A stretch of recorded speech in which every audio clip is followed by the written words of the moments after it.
بسم اللہ الرحمن الرحیم۔ السلام علیکم ورحمۃ اللہ وبرکاتہ۔ ناظرین گرامی، یہ سچ ہے کہ جس کے پاس دنیا میں طاقت اور دولت آ جائے تو پھر وہ مغرور ہو جایا کرتا ہے، جس کا نتیجہ یہ نکلتا ہے کہ وہ دنیا میں لوگوں سے تو کیا اپنے خالق حقیقی سے بھی ڈرنا چھوڑ دیتا ہے، اور اس دولت اور طاقت کی آڑ میں ایسے ایسے کام بھی کر دیتا ہے جو عام انسان کی سوچ سے بھی بالاتر ہوتا ہے۔ آج کی ہماری اس ویڈیو کا موضوع ایسے ہی مغرور بادشاہ کے بارے میں ہے جس نے دنیا میں ہی اپنی جنت بنا کر اس میں مزے اڑانے کا فیصلہ کیا۔ میں ہوں امیر حمزہ اور آپ دیکھ رہے ہیں قصہ فانی یوٹیوب چینل۔ معزز دوستو، اس دنیا میں شداد نام کا ایک بادشاہ بھی گزرا ہے۔ شداد بڑا مغرور اور گھمنڈی قسم کا انسان تھا۔ یہ غرور اس کو اس حد تک لے گیا کہ اس کے دل سے اللہ تعالی کا ڈر بھی جاتا رہا اور یہ خود اپنے آپ کو خدا سمجھنے لگا۔ یہ ساری صورتحال دیکھ کر اس وقت کے ایک نبی علیہ السلام اس کے پاس گئے اور انہوں نے اسے نصیحت کرنے کی کوشش کی اور کہا کہ اپنا یہ غرور اور تکبر چھوڑ کر اللہ تعالیٰ اور اس کے رسولوں پر ایمان لیا، اور اللہ تعالیٰ نے اپنے رسولوں کے ذریعے جو طریقہ بتایا ہے اسی طریقے سے حکومت کا کام کرتا رہے۔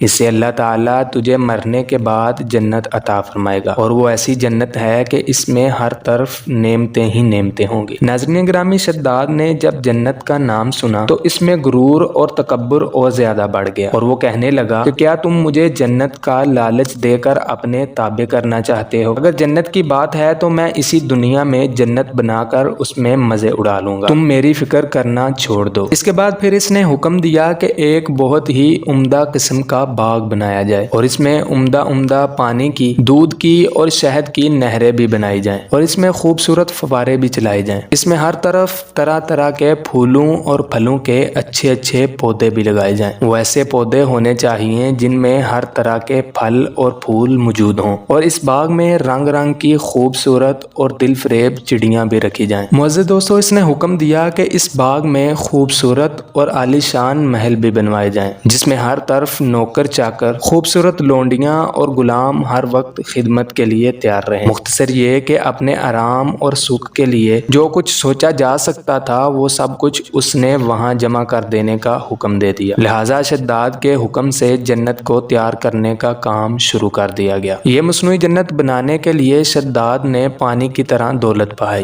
لیکن ناظرین گرامی، آپ اچھی طرح جانتے ہیں کہ جنت تو بڑے دور کی بات ہے۔ اس جنت میں ملنے والی ایک نعمت بھی انسان خود نہیں بنا سکتا، مگر شداد نے بہت عرصے کی محنت کے بعد ایک ایسا باغ ضرور تیار کروا لیا جس میں ہر طرح کی سہولیات موجود تھیں، اور اس زمانے میں ویسا دکھنے والا دوسرا کوئی باغ بھی موجود نہیں تھا۔ جو کوئی بھی اسے دیکھتا تو اسے دیکھ کر حیران ہو جایا کرتا۔ جس وقت یہ باغ تیار ہو گیا تو اب شداد کو خبر کر دی گئی کہ اس کی مصنوعی جنت تیار ہو گئی ہے۔ شداد بڑے غرور اور تکبر کے ساتھ اپنی جنت کو دیکھنے کے لیے چل پڑا۔ ناظرین گرامی، وہ بڑا خوش چلا جا رہا تھا کہ اس نے اپنی جنت بنا لی ہے، اب وہ اس میں باقی کی زندگی مزے سے گزارے گا۔ لیکن اس کو کیا پتا تھا کہ اللہ تعالیٰ ایسے لوگوں کو عبرت کا نشان بنا دیتا ہے جو اس کے حکم کی نافرمانی کیا کرتے ہیں، تاکہ دنیا والے اس عبرت ناک انجام سے سبق حاصل کر لیں۔ بہرحال شداد اپنی بنائی گئی مصنوعی جنت کے پاس پہنچ گیا